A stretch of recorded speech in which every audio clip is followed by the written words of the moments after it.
bagaimana trik-triknya agar kalau kita bertanya kepada asatidzah via SMS, WhatsApp dapat balasan?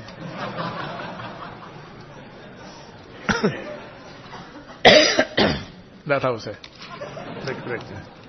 Saya gak akan membocorkan. Saya tidak tahu asatidzah. Kalau saya, pertama kalau orang itu saya kenal,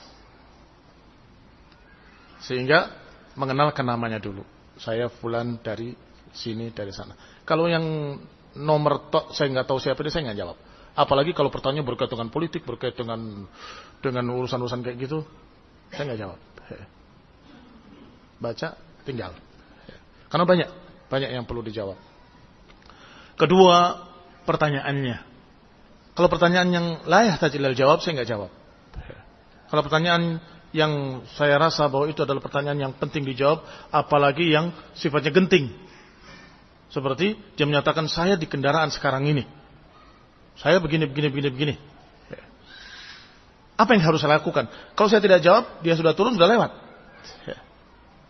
Itu kadang dijawab. Yang ketiga, maaf, kalau saya tidak bisa menjawab, saya nggak jawab. Dan tidak dijawab, maaf saya tidak bisa juga enggak. Wah, ini enggak apa. Ya karena enggak sempat aja.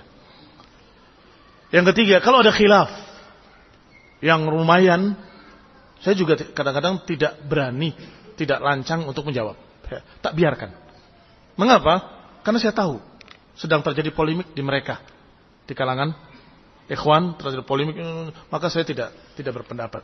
Silakan. Mau ikut Syekh Fulan silakan, ikut Syekh Fulan silakan. Saya tidak andil. Yang berikutnya, kalau pertanyaannya curhat, lebih-lebih lagi tidak saya jawab. Suami saya Ustaz, panjang, saya buang. Kenapa? Bagaimana mungkin bisa jawab kalau saya mendengar dari satu sisi? Tidak mendengar dari pihak suami. Bagaimana mungkin akan bisa jawab? Maka yang gini-gini saya nggak jawab.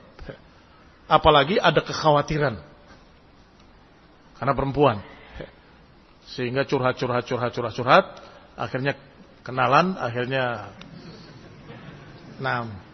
SMS-an. Chattingan. Demikian pula kalau laki-laki curhat tentang masalah istri saya juga nggak jawab. Dan biasanya yang seperti itu kalau dia bisa datang biasanya. Dua-duanya, suami dan istri, mengajukan permasalahan, itu mungkin bisa dijawab. Wallahu ta'ala alam. Mohon maafnya yang sangat banyak kalau ada pertanyaan-pertanyaan yang tidak terjawab di SMS. Ada satu lagi, bahasa. Saya ini perasaan kayak masih sekolah ya. Dikasih ulangan terus.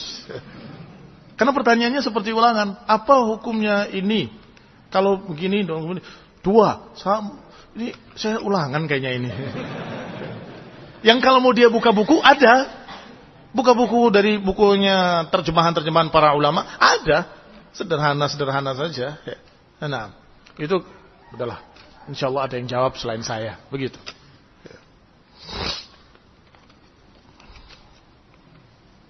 Ulangan harian, ulangan mingguan, ulangan bulanan, ulangan semesteran, terus. Juga pertanyaan yang tidak saya jawab adalah kalau pertanyaan itu khawatir kalau dijawab memberatkan dia. Sedangkan perkara itu ada rukhsah. Tetapi saya tidak akan mengatakan, oh itu boleh, nanti dikira boleh. Oh saya akan dikatakan tidak boleh, padahal dia kondisinya berbeda. Itu juga saya biarkan dia. Artinya, kalaupun dia kerjakan, mudah-mudahan mendapatkan dari Allah Ta'ala ma'fu, karena dia dalam keadaan darurat atau dalam keadaan terpaksa. Kalau begini gimana Ustaz? Sudah, berpikir sendiri aja lah. Artinya orang itu yang nanya tahu kalau itu hukum asalnya tidak boleh. Tapi dia cerita darurat, tidak tahu darurat dia sekadar apa. Maka seperti yang barusan.